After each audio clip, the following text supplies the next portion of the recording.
All right, welcome to the Rocket Launcher Podcast. This is episode 153. I am your host, Supreme King. Join with me, as always, is my co host, and his name is. It's your guy Amazes. How's it going? I'm doing good, man. Chilling, cannot complain. How you doing? I'm doing good. I'm just relaxing. I actually did not expect um, a bunch of game shows to just pop up out of nowhere. I did look into why that is, but obviously, that's going to be, the second half of this. There's going to be a whole bunch of that. For the people out there that support, thank you. I appreciate it. Even though I've neglected YouTube almost 100% at this point. I do appreciate whoever just sticks around, even if it's just for a few minutes. But um, yeah, we're gonna look at a bunch of gaming shows that popped up out of nowhere. They're actually leading up to the Tokyo Game Show, apparently, and these were people who were just trying to just ride the coattail a little bit. And we'll get more into that later on. But right now, I think I want to start off by just going over some gaming footage. Your gaming footage, which is the Digimon Story Time Stranger demo that was out there. Apparently, in the beginning, it was only given out to a select few people, and then now, like, I think everybody can try it, if I'm not mistaken. Yeah. Um, but this is your footage, so how is this game? Does this make you want the game more? What's going on with this? Yeah, so I was not one of the select few. I just had to get it when everyone else did. This makes me kind of want to get the game day one, right? Like, Okay. I really enjoyed this. It's your classic, Digimon stuff with the story. Is right now you see me running from Black Metal Greymon. Mm-hmm. Uh, But if you played the other Digimon story games, you kind of get the concept of like at least the combat stuff. But it just feels a little more polished. Like if you could tell, like they put in some more work into this one. With like some of the Digimon having like the different animations. For Mm-hmm. everything, it just feels smoother. One of the things that I like that they did now, and it's very similar, and I'm afraid to always say this because Nintendo like suing people, but Pokemon Legends Arceus, Okay. one of the things where you can like, or even in Scarlet and Violet that they did, where you can like send your Pokemon out and it'll just do the attacking without it having to always be a full battle. So it's a nice way to like when you just see kind of a bunch of Digimon, kind of like hanging about in an area, and you don't really feel like going one by one to battle them. You can just send your Digimon out and it'll just attack, and if it's strong enough, it'll just take them out. You're gonna see some of this gameplay footage later where like I'll send out the Digimon, it'll hit and then start a battle because it didn't defeat it or there was like more Digimon in the battle. Mm-hmm. Um, so just so we're aware for the footage, I was trying to cut out unless like there's a couple cutscenes that I thought were really cool from the beginning, as you can see with some of this stuff. But I tried to cut out some of the like cutscenes to not extra spoil stuff, or if like a whole scene was just not necessarily doing the same thing over and over, but I just wanted to like jump ahead to not like fully spoil a lot. But this is the beginning of the game, and they also said your save data is going to transfer over to the actual game, so you can just continue where this leaves off, which I think is great. There's also gonna be footage in here, me getting whooped by a champion level Digimon, but yeah, some of the polishness looks real cool. Of course, it's a Digimon story, so you know it's crazy and slightly all over the place, but like in a good way. So I'm excited to dive more into that and all the mysteries of everything. You play as like you're part of like a detective squad that like checks for anomalies and tries to like tame them basically, and like Digimon are starting to break through like the real world, so you have to try and stop them, and you get to start with your chosen Digimon. Of course, I had to choose my boy Patamon. Uh but yeah, so far this game is great. The combat's great. It's again very similar to the other where it's typically 3-on-3 battles. You're gonna have up to three Digimon out. Um and I think like five or so on reserve, maybe six. Um on the reserve team. So if a Digimon faints, you can put out another one. Um, it's just it's a really fun game so far. It was nice to dive back into some Digimon stuff. Having Omnimon fight Black Metal Greymon is kind of hilarious, actually. It is, right? Like, but Uh, also I think the trade-off was like this thing was about to destroy you, and I think Omnimon belongs to the girl that you're with in here because she seems like she knows him and he keeps looking at her and nodding. they did something like that in Cyber Sleuth, if I remember correctly. It Mm-hmm. was just like, here's this like overpowered Omnimon that Oh, I belonged to wasn't winning somebody that else. fight. If you look carefully at the health meter, like when I would attack with Patamon, the health would go down like barely anything, and then he would just do his Hmm. transcendent sword and he'll just take down a chunk. Like that was all Yeah. Omnimon's fight. But it has the same mechanics of you defeat Digimon to collect data. Once you get it to 100%, you can make the Digimon. If you wait till 200%, it comes out stronger. You have to have like specific level attack or like speed or like different stats at a specific spot in order for the Digimon to digivolve into a specific one. There's always like 5 options that it can digivolve into. At some point, you're gonna have to do the de-digivolving to digivolve so it can get stronger each time. So similar to the other uh, Digimon story games, Cyber Sleuth ones. So for everybody out there, the obvious is it is turn based, and this is also going to be fully multiplayer, right? I don't think it's Yes. missing anywhere. Is this a $70 title? Yes, it is 7. So of course it's always my hesitation because I really just Hmm. don't like as much as where I'm just like I know I'm gonna enjoy this. I got the 70 to drop it. Part of me is just always just like on principle I don't like the idea of games hitting $70. Um, so part of me is always just like, well, I just don't want to buy it at 70 because if I say it's okay for some of them, the market will always be that way. Like if I'm gonna argue about something, I gotta be about it. So that's my only hesitation. Um, but like I know as soon as I get this, it's gonna be the game I just immediately start. Okay.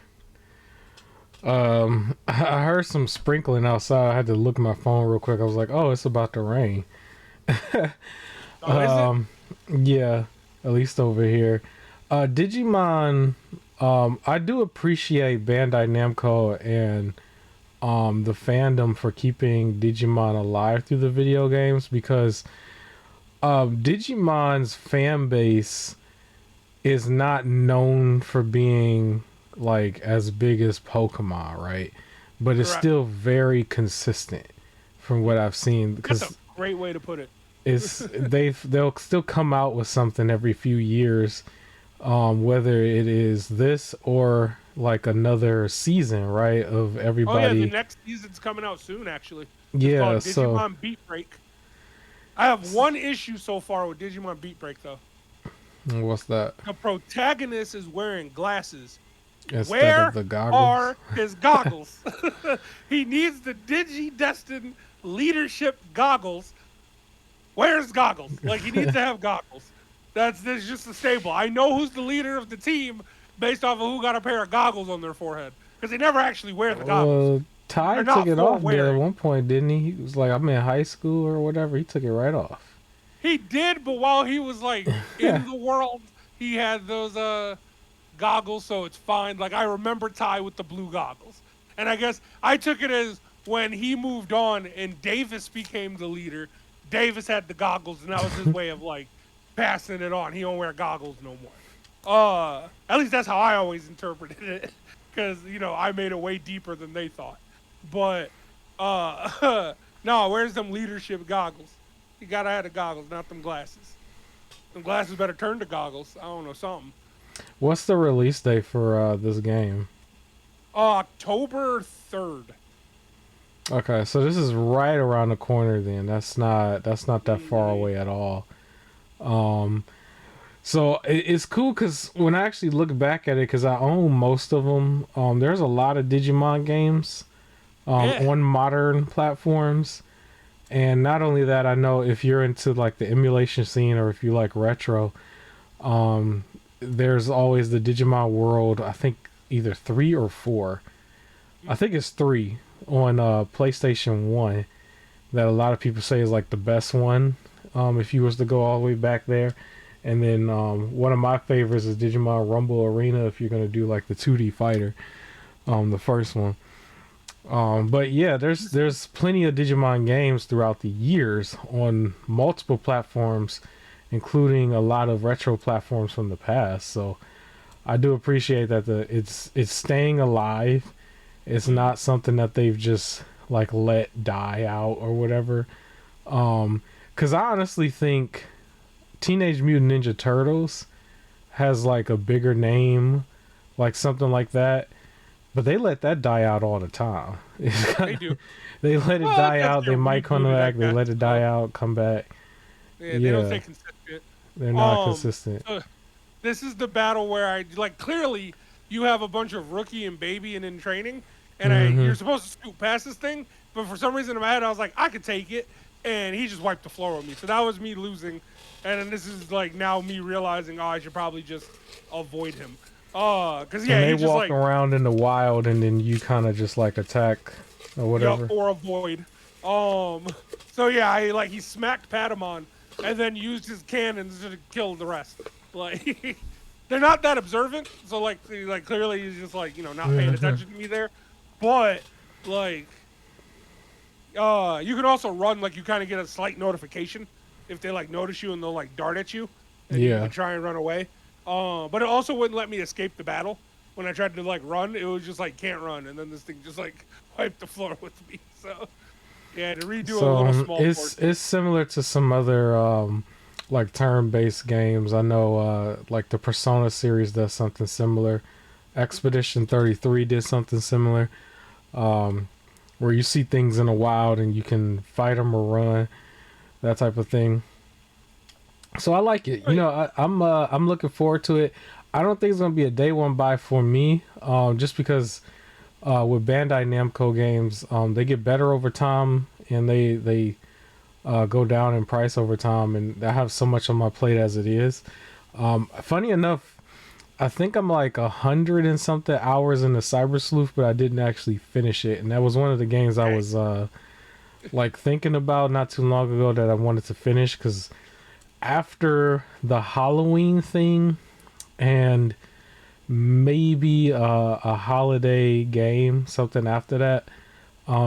My main focus next year is really to finish what I've already started and only play stuff on Game Pass, really, Okay. and Game Pass and PS Plus. So, and then I'll start, you know, every month play something new, to start getting through my stuff. But yeah, I'm Oh like 2 Digimon games behind this one, I think. So yeah. 2 or 3. I will say so for those that go to play it. As of now, this feels like its own full on story. Like it does make some shout outs to previous stuff. Mm-hmm. Like with you mentioning Digimon Story 3. Um, some of the characters will appear for like connections there. I will say if you go for Cyber Sleuth and Hacker's Memory, those are heavily connected. So Cyber Sleuth is your main story. Hacker's Memory I think happens simultaneously with it. So like you could see how some of the world is influenced by what happened during Hackers or during the first one. And I will Yeah, I have to also go say directly into that one next. yeah, Yeah. and I'll also say for those that also I will still shout this game out because I don't think it got enough praise. But those that want a more classic, you want to feel like it's an episode of Digimon or like a full season, Digimon Survive was really good. I actually plan on giving that a replay this year in order to get the full good because like it has multiple endings. To get the full good ending, you do have to play through the game twice. Um, for certain things, but I only played it once.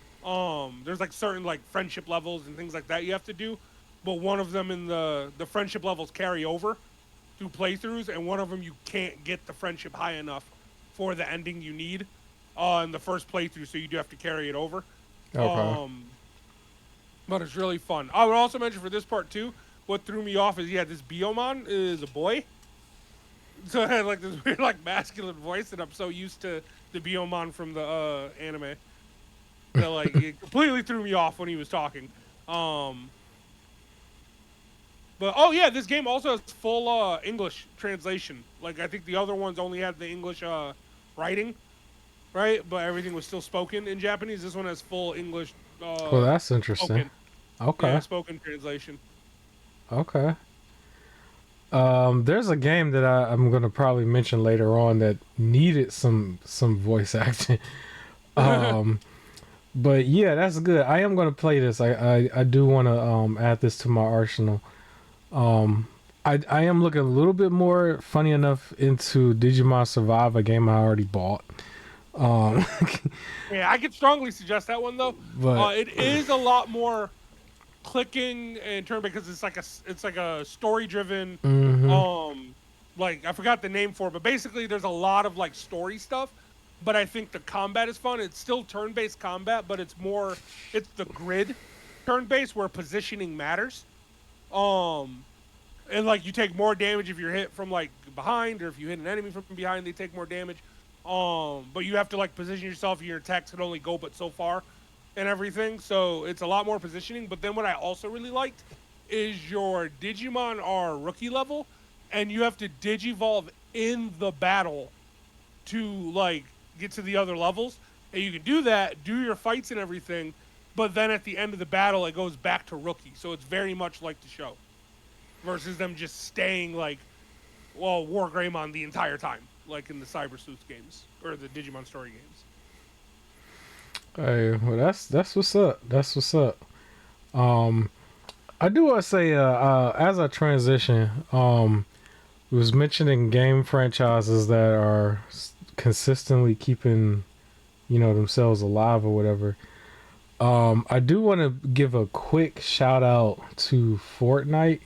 Weirdly enough, because all of a sudden it's really starting to keep a particular franchise in the media a lot, and that was Power Rangers.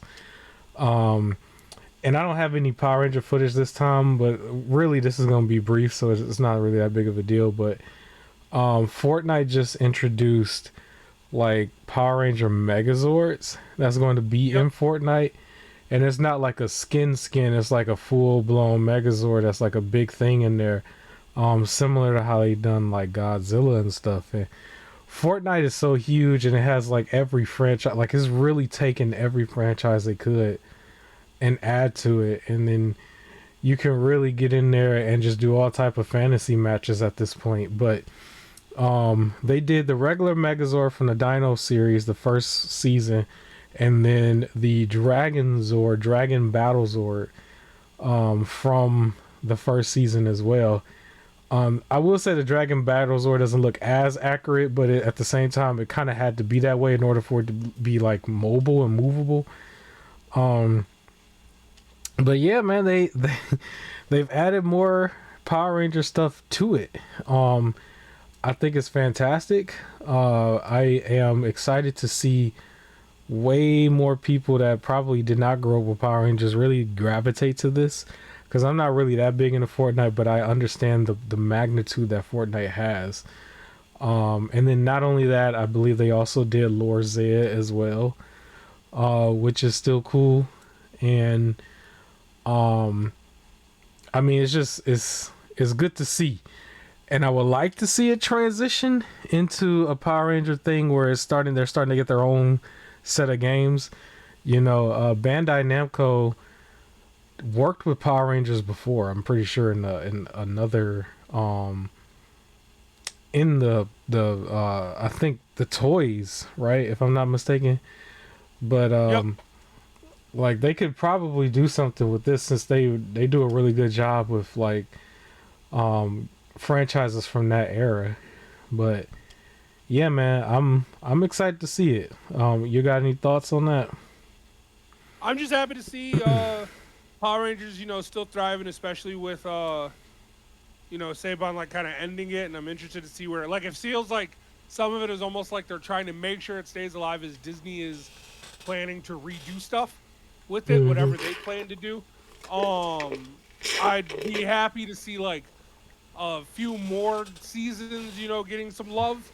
Uh, But as long as it's just kind of staying around, I just really, like you said, I want this to hop into like a full-on Power Ranger RPG. Like I don't want another just fighting game, or it being like guest character stuff. Like I want a full-on like RPG based around Power Rangers. That'd be great.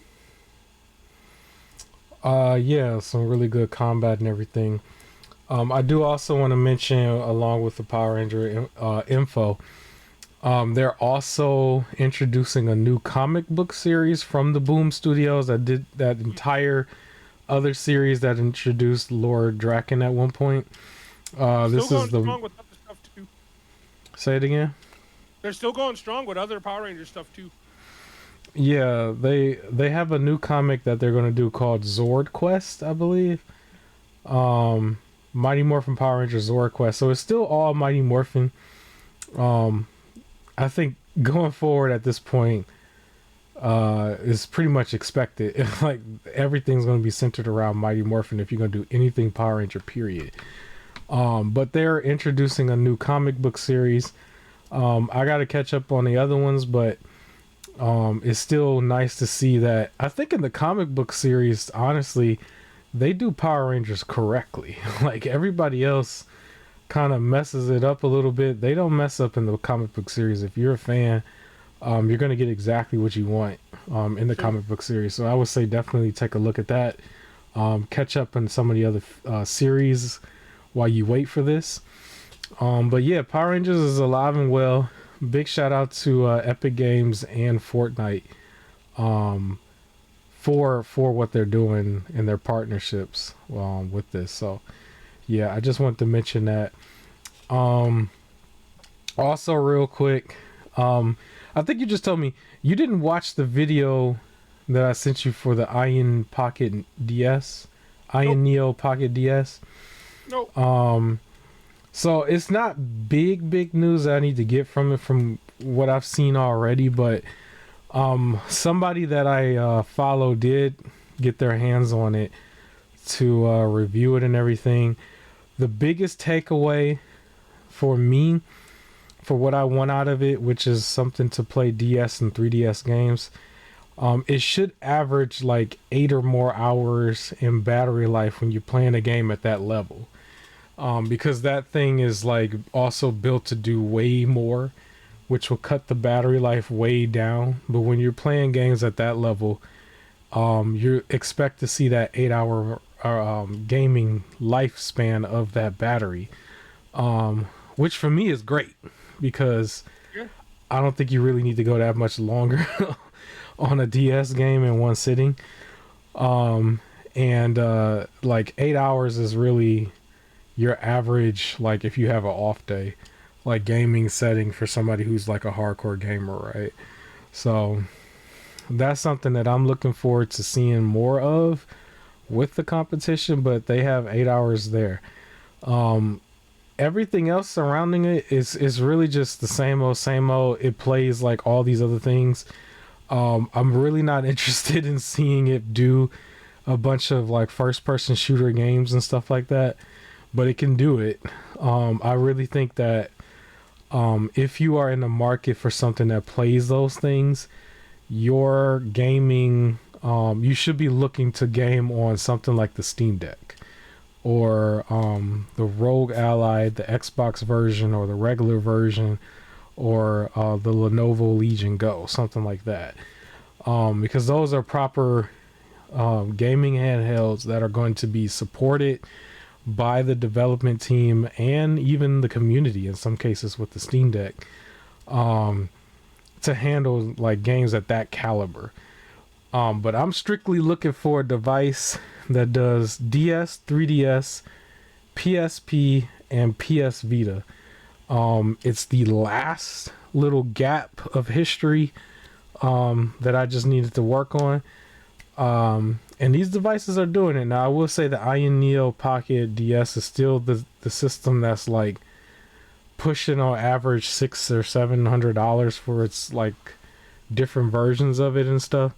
And even in the video with the guy who was explaining, he was like, I don't understand why there's a different price point within the different colors of it.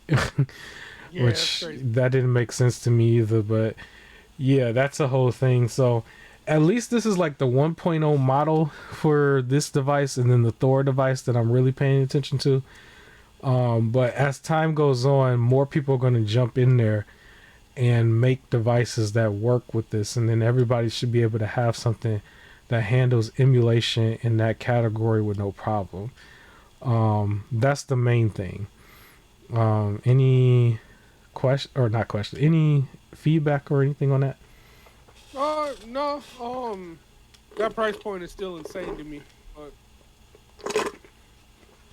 You don't want to play 700 or 800 for a no, uh and I think also that I have still a 3DS like already. Um, but no, I'm not spending 700 on that. That's crazy. All right, well, we can move on. Tell me something about the Vampire Masquerade DLC. What's happening with this? So if you remember, I had mentioned before that they said, "Hey, we heard the feedback. We go and do something," because people got up in arms that they were only dropping, I think, 4 classes in the game, and then the 2 that are the most popular from Vampire the Masquerade, the first one, they were Hmm. like paid DLC, like you got to buy it, and people got upset. So they're like, "We heard you, and we're putting them in the game." So, they knew that everybody was canceling them pre-orders, and they got scared. So now the Oh, game will start with 6 classes, including the 2 that everybody wants. And instead, they already had a planned story DLC that they were doing, like that was going to come out next year. At some point, like the way DLC is originally even supposed to be to begin with. And those who have the like whatever premium edition or whatever, they'll get that one for free instead. And then those who have the deluxe edition just gets cosmetic things, which is originally okay. what they're going to do. The deluxe one had cosmetic, the final one had the extra 2 classes, and it sounded like on top of that they were going to try and drop another DLC next year, and everyone would have to pay for it. But now they're putting the 2 classes in the base, and the story is just for the people who get the premium. All right. You think Nintendo gonna follow suit? Oh, of course not. Nintendo is going to be Uh, like, we heard you, and we don't like what you said, so we're going to take you to court. Nintendo. It's just kind of funny because Nintendo is um in the line of fire of a lot of people right now from coming off of their last direct because of the pricing of that Virtual Boy, the cardboard version, the amiibos being almost as much as the games that they're trying to get you to go get. Um, and then the Galaxy 1 and 2 bundle thing, right? They don't seem to want to budge, but um, yeah, it is what it is. It does lead into my next topic, though. I do want to mention, funny enough, Xbox. Are you aware of these price increases that came out of I, nowhere uh, of it's insane. It is. of They're Xbox? really just telling people, hey, like, stop buying consoles. Like, at this point, is what they're saying. I just find it to be bold. I think it's pretty counterintuitive because you're not going to do nothing but just push people away. Yeah. It was mentioned that this is the second time that they've increased their prices since. I want to say within 6 months, the second Yeah. time, Wasn't and the other one it's in May? yeah. It's just, like, to be years old and after years, it's like, hey, we have to go up in price twice. Is Yeah, crazy. they Not even aging like like it was fine on wine, sale. man. Like it wasn't even on some like it was on sale and now we got to go back to the original price. It is straight up just now it costs more than what it did when it first came out. That is silly. It's aging like fine wine, man. That's all it is, man. It's just fine wine. I actually thought it was kind of silly because really anybody who would have wanted the system probably would have got it by now. You're talking about 5 years later, but so the game systems, the main ones, the Xbox Series X and Xbox Series S. The Series S is the white one. The white one is going from $379 to $399, And then the Series X is going from 600 to Series to 650. And then we have the Series S model that is a 1 terabyte model. That one is going to be $449 going forward. The original Xbox Series X, that is, well, not original, but the all digital version of it is now going to be the $600 model. And then the Series X, that's a 2 terabyte one, that's the Galaxy Black Special Edition. I've never seen this one in a while. That one is going to be $800, $799.99. And all of this is supposed to take place on October 3rd. So this time they decided to give y'all a couple days. If you really want to run out there. It's kind of funny too, because that's also a little bold in itself. I think they should have done that before the first time, instead of just saying surprise is going up tomorrow. But at the same time, it's like, I really don't think a lot of people is going to just run out there and grab something. Maybe you'll have a few, especially the people who want to be scalpers. But for everybody else, if they couldn't afford it this whole time, this didn't make it easy. And not for only them. that, I don't even think it's like an afford thing. I think another issue, and this isn't everyone's case, but I know some people who held off on buying certain things solely because of what else was going on in life that they wanted to give their focus to. Right? Like, so I know somebody who, like, they had just, had a kid, and they knew they had a lot of, like, not even on some, like, I have to pay for the kid and not, like, they had the money for both, but they're like, my attention needs to go to my kid, so I'm not going to upgrade systems and stuff right away. Or people who I know are finishing med school, so they're like, well, I'm not buying a new system because I got to give all my attention to finishing up, like, school and everything, but, like, when I'm done, then I can go and I'll, like, finally upgrade.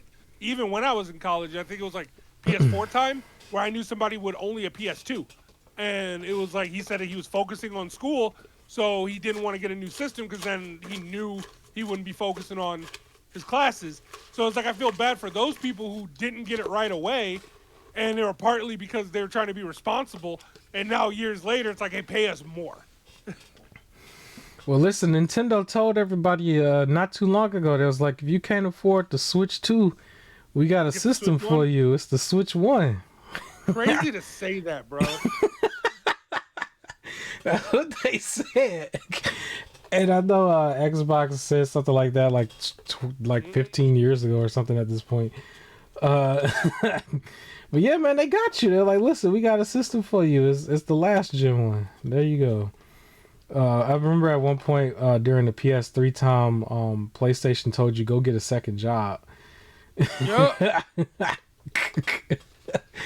But this is just how it is gonna be. I think we've been talking about this thing called the gaming reset, I think ever since the pandemic, if I'm not mistaken. I think we're really at the peak of it crashing.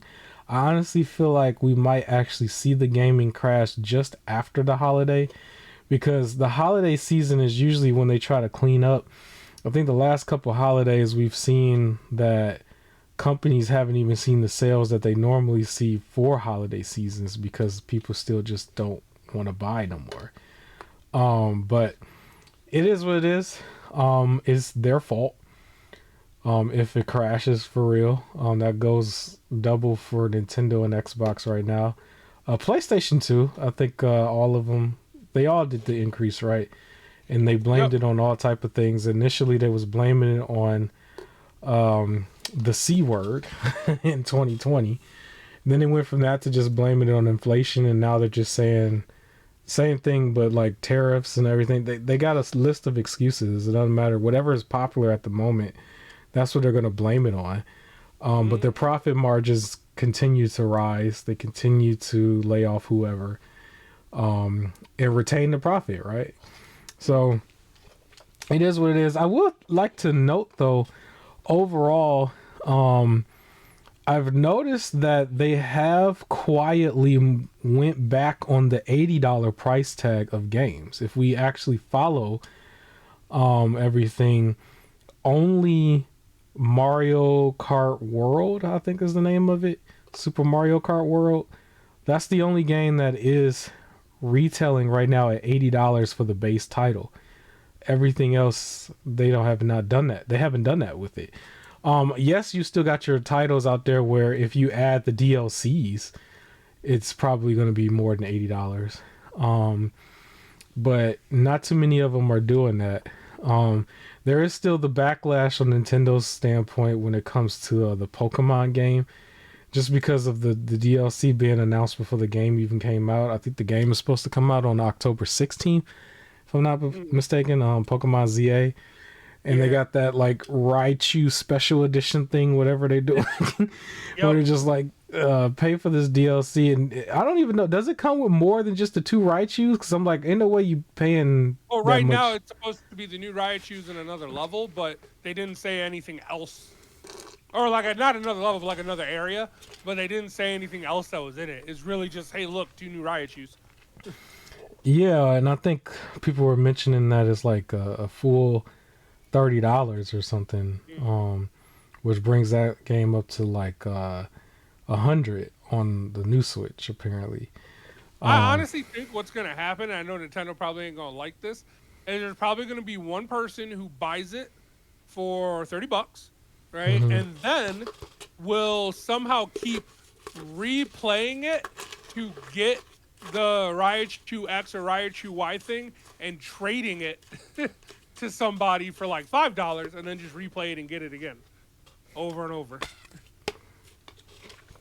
That might actually be a thing.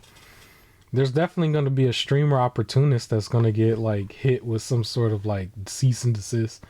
That's going to go there with his audience. And I can't blame him because the audience, that's just what they do. Give away the Raichu X and Raichu Y thing. Yeah, it's pretty silly. But yeah, those are the game prices. I would say, honestly, with them doing that, you really are better off playing some of the Metroidvania style games. There's one I have right here that I'm going to talk about in a second. But the big 3, I like to call it the big 3.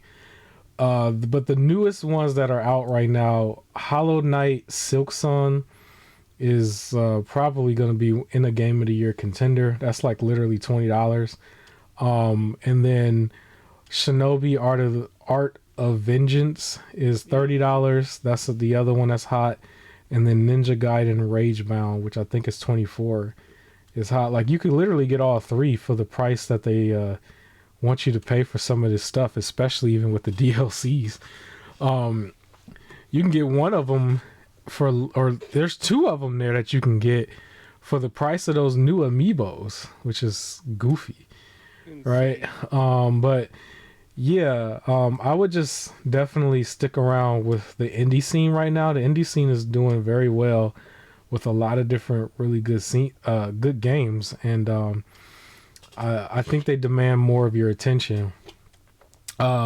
I'm going to break protocol real quick because I actually have this footage on the screen that goes with one of the shows that I have on here that I was going to do after the halfway point. But since the footage already started because I didn't line it up right, the game on screen is called Myra and the Legend of the Jinns.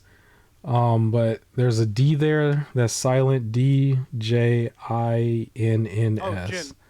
Yep. Jin. But this was literally the only game that I liked from the Game Devs of Color Expo, honestly. Okay.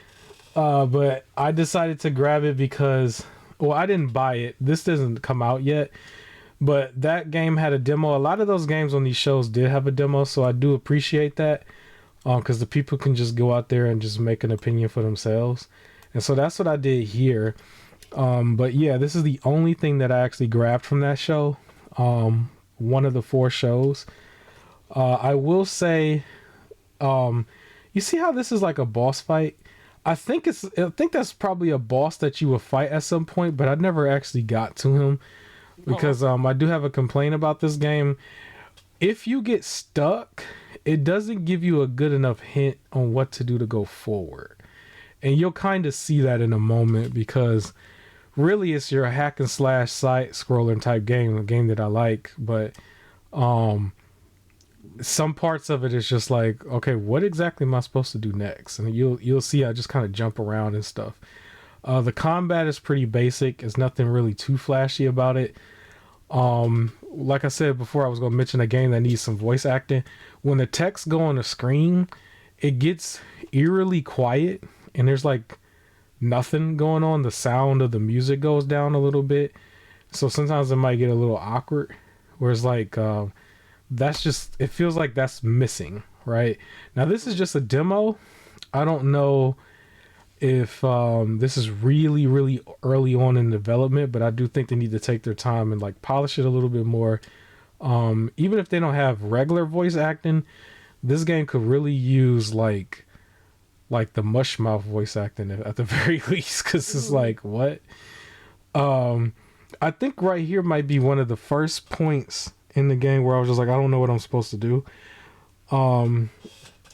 I think they wanted you to play the guitar. Like they give you a guitar to play, but they wanted you to play in a specific like order for the guitar. And I didn't know what exactly the keys was that they wanted me to do until I went to the start screen and looked up like the song that they wanted you to do on a whole nother like we had just passed it on here. You probably missed it, but they showed you like keys to go up down left right or whatever in a certain pattern early on, and then there's like, okay, keep going, and you're just doing more side scrolling stuff.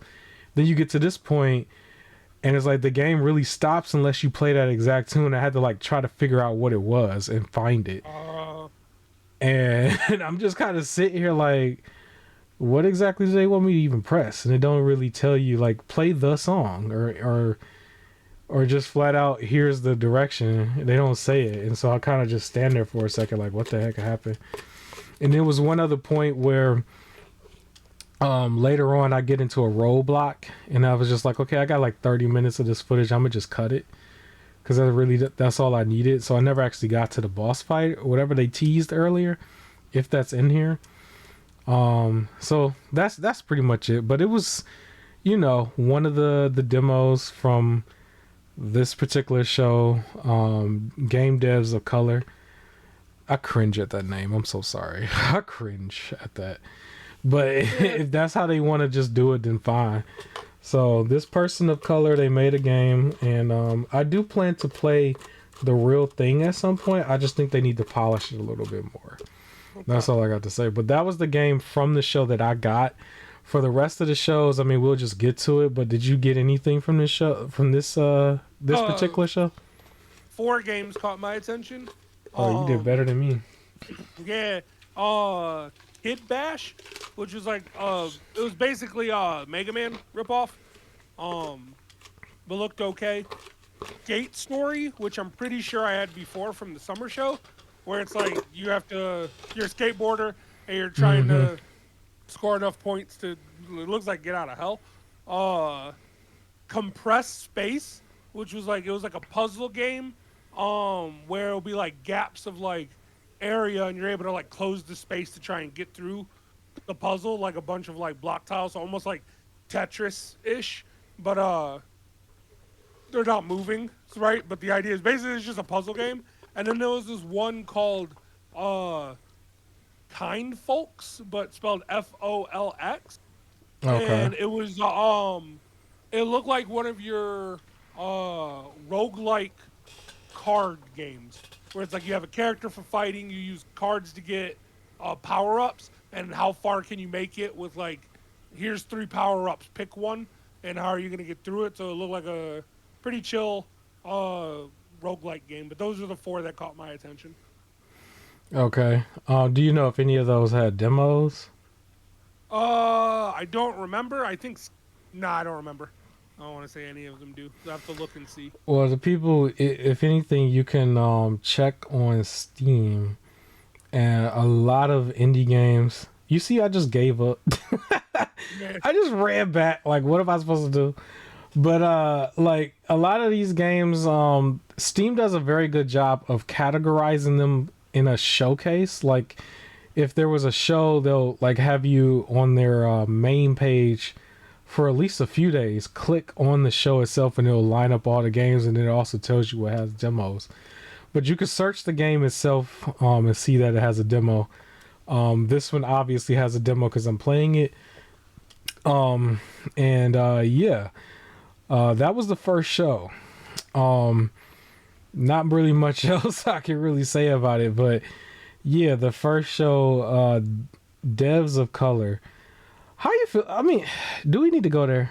Maybe we don't need to go there. Okay, so I'm indifferent. And what I mean by that is when the show is basically just trying to say, like, we're if that's the name and they're like we're just highlighting what they still feel like is ignored people Mm-hmm. and their games.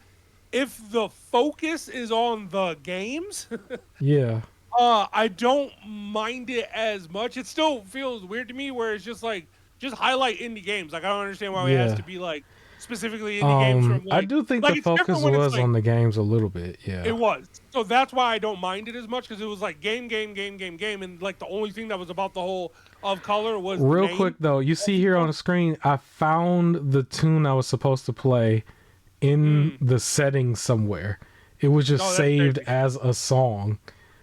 And so I looked Yeah. at it, was trying to memorize it. Then I went back and it worked basically.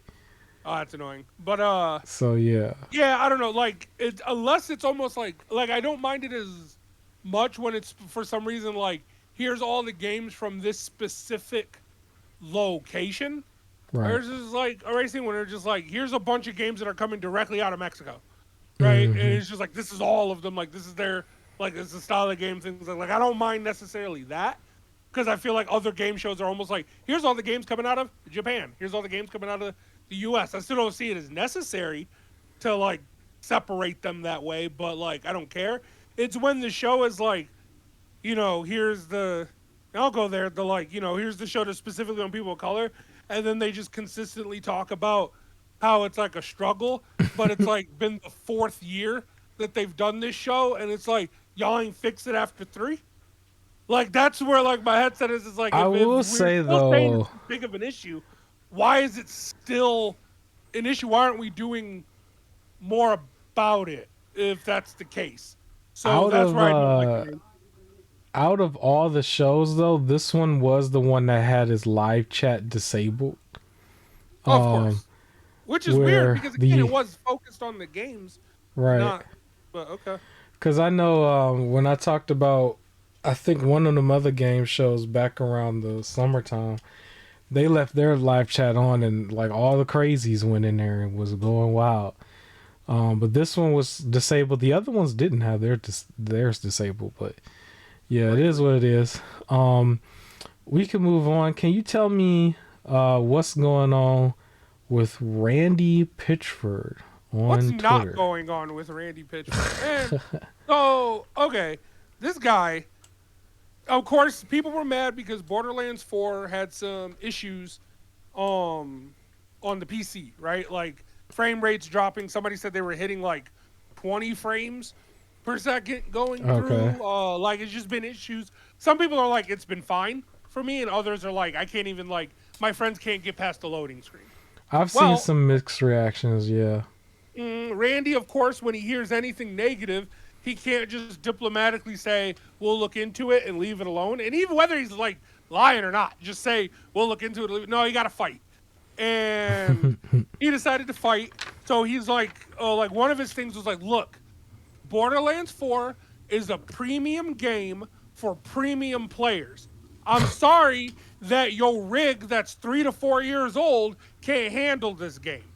But like you need to have top-notch stuff if you want top-notch settings. To which case some Wow. people are like, well, first of all, it's working top-notch on the consoles and the consoles are 5 years old. Second, what you say we need top tier stuff that it's not going to work on game like consoles or systems that are 3 to 4 years old. What about my PC that was built last year that's running a 5000 series card? Why is it still stuttering on there? What's your excuse? To which, of course, he has to reply. So his new quote was saying that, you know what? code your own engine and show us how it's done, please.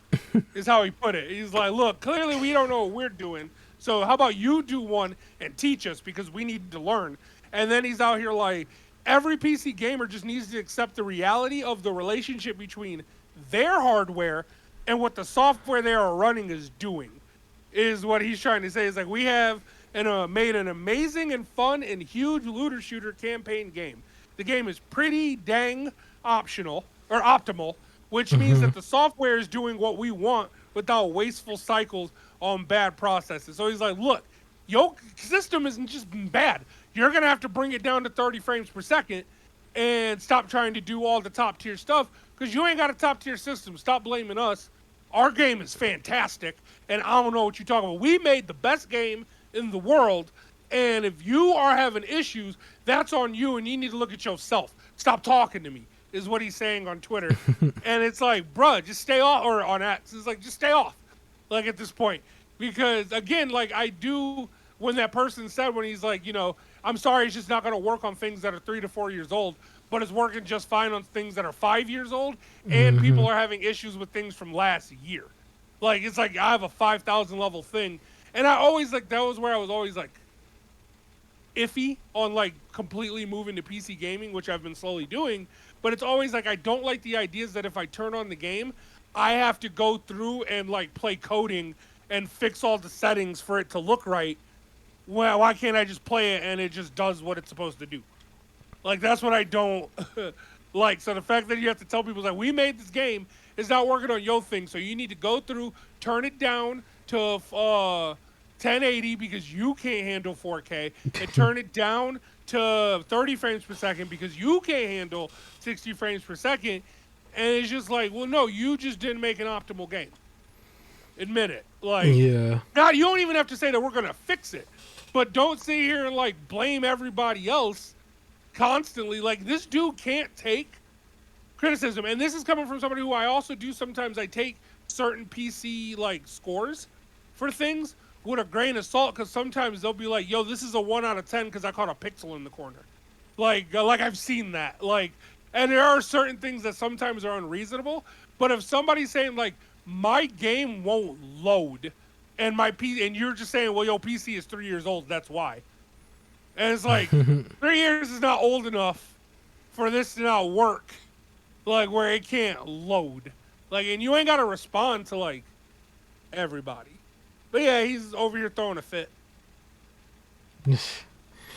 I do think he should go ahead and just keep his mouth shut. I don't even know why he's doing all that to begin with.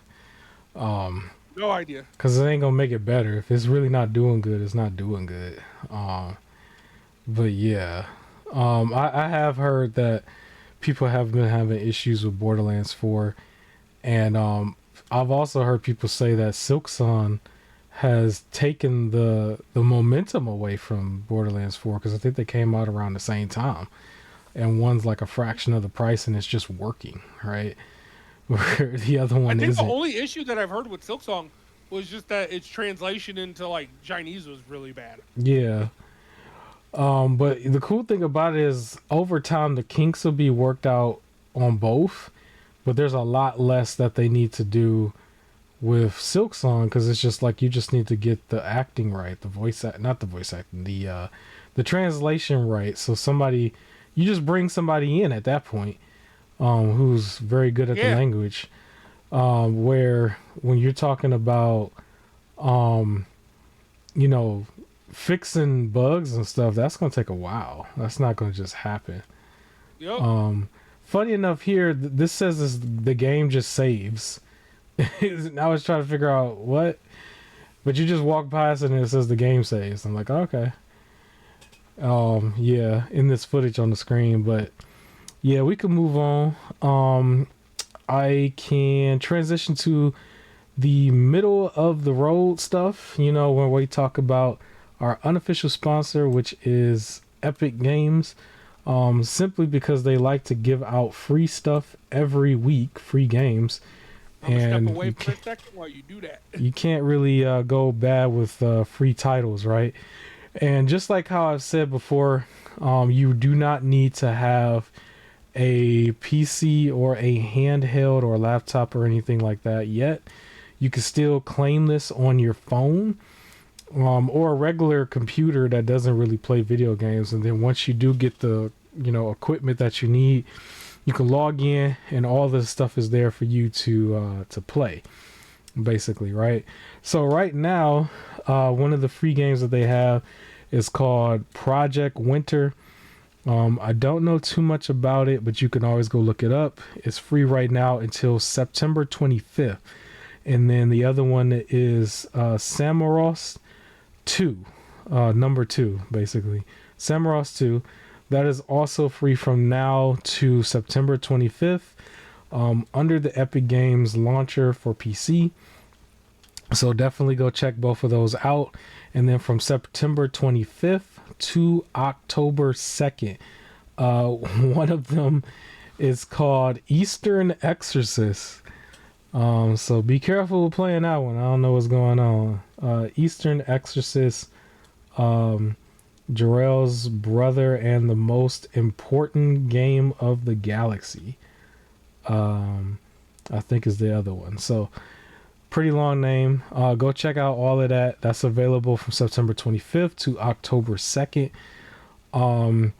Yeah, shout out to Epic Games again for having, free games every week. I understand, the PC master race is almost 100% behind Steam, but hey, free is free. You can log in and just claim some stuff real quick, right? I do have one other thing I want to mention here, which I thought was kind of cool. So I'm still a big fan of emulation, and I want to mention this here because it's just under the free games and news type category. But I was watching a video where somebody was showing off like Sega Genesis games that were getting some reprints. And these were like some really rare titles that were just like almost impossible for people to get back in the day. And then there was a company that's decided to reprint them and do manuals and everything. And I was just watching the video, and funny enough, one of the games that came up was like Sailor Moon on Sega Genesis, where it just looked like a beat 'em up where you play a Sailor Moon and then some of the other like Sailor, Jupiter, Mars, and all of them. Pretty straightforward title, if you're into beat 'em ups or whatever. And what was cool about it was that I didn't know too much about the title, and it's not something that I'm about to try to go out of my way and get. But I did pull out one of my handhelds while watching the show, and I've done this with other videos in the past where I've, powered it on, and I looked under the Sega Genesis category, and then lo and behold, the game is just right there. Because when I set some of this stuff up, I went for full, complete, from A to Z libraries. And so when people make these hidden gem videos and you see something that's really, really good that you might like, you can go take a look at it and it'll be on your device because you went for the full library and you set it all up. At that point, you can just favorite it and then get around to it when it's time to play something retro. I just think it's really cool just to do that, and I wanted to mention that because I saw that with Sailor Moon on Sega Genesis, and it's not something that I think I want to go spend real money for. It's not even something that I would want to play right away, but just knowing that it's there because I did the work ahead of time, I just think that's pretty cool, and I'm pretty sure for a lot of people, you're gonna find so many titles over time when you're actually playing stuff and looking up stuff. Because people are going to keep making these videos where they just show you their favorites and things that didn't nobody talk about in their time. And then you'll look in your devices and literally it will be just right there. You can power it up right then and there and just play, which is awesome. Is my co-host back? Yep, I'm back. All right. I do want to ask, was there anything coming from like Amazon or anything? Nothing new. Other than the stuff that I mentioned a couple weeks ago, they still got their monthly games. You can go grab. Okay. Did you hear what I said about the Sega Genesis thing? Yeah. Okay, cool. So yeah, I just think that that's pretty cool, because overall, like, there's so many titles there, like it's thousands upon thousands, but like when one just comes and stands out, and you're like, you know what, that looks pretty cool. You can literally, just go get to it.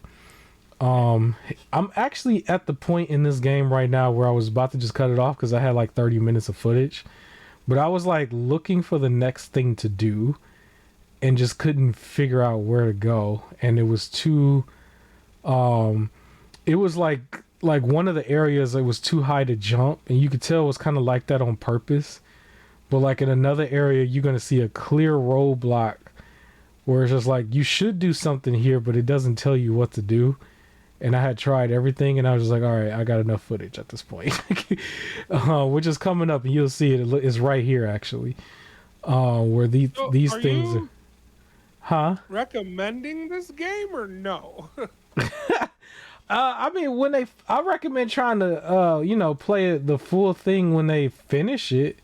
I don't think this is something that's like finished, really. I think it's more just early on. Because at the same time, this is one of those devs that are like indie dev, so maybe they didn't have like all the tools that they needed right away. I will probably still play this probably on sale, on a Steam sale or something. But like right here, I just didn't know what to do. Like I pulled the guitar out again. I was like, do I gotta play the same thing? And do I slash it? Do I press anything? I just didn't know what to do. And I was kind of just done at that point.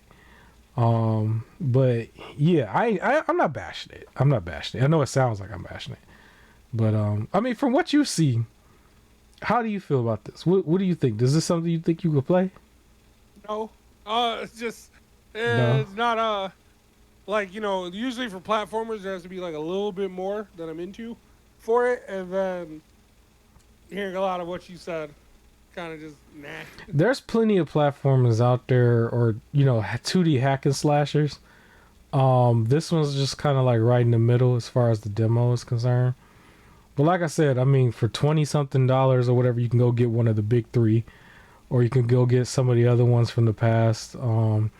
I will have some Tiny Thor footage at some point. I decided to grab a little bit of footage because I just wanted to show it at least once. And you'll see that there's a difference between this and like something like Tiny Thor, right? But yeah, we could move on. For the show called Critical Reflex Direct.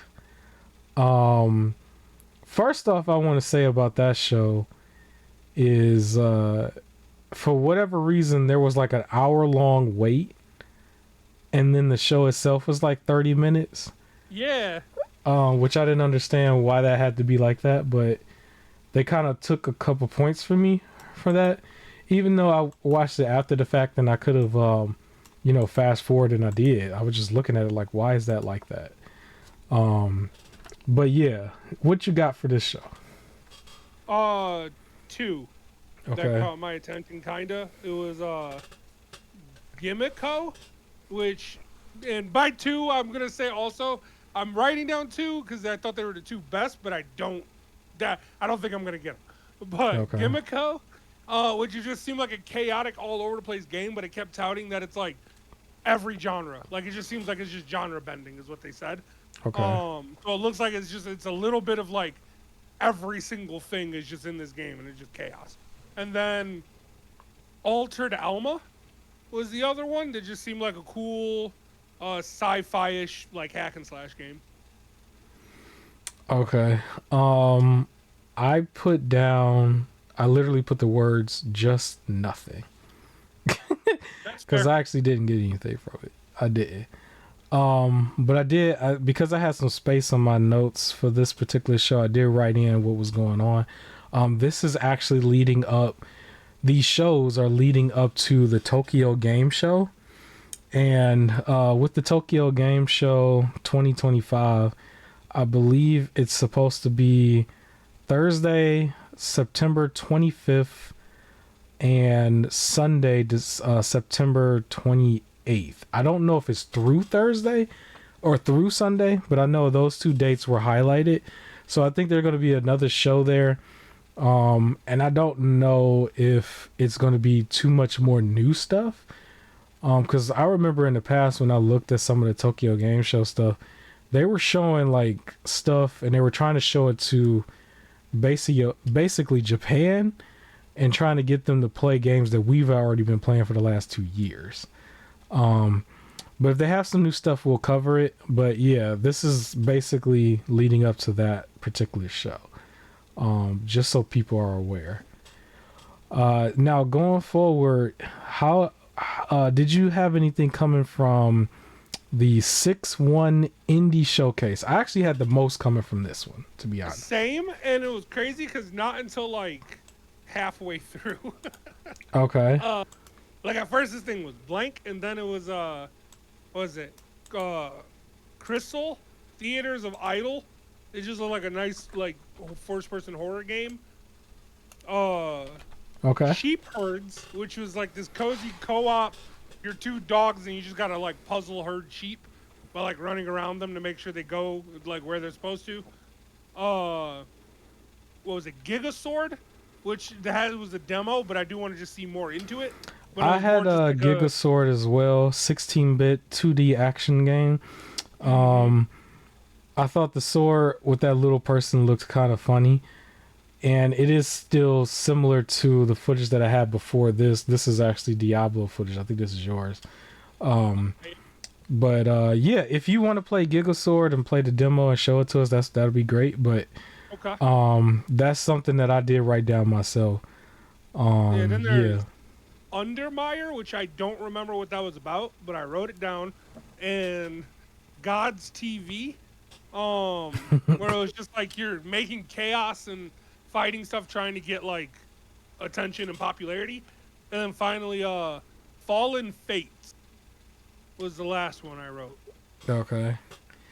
I did want to make mention they had the bird skeleton as the host in the very beginning, kind of just sitting in a tub, which I thought was weird and creative. It reminded me of the year before. I don't know if you remember, they had the bird before, but he was kind of like just sitting somewhere.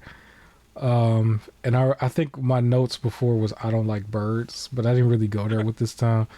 But yeah, the bird was still the main host. And then I do also want to mention they showed a game that I highlighted a while back that I said was one of the co-op games I wanted to play.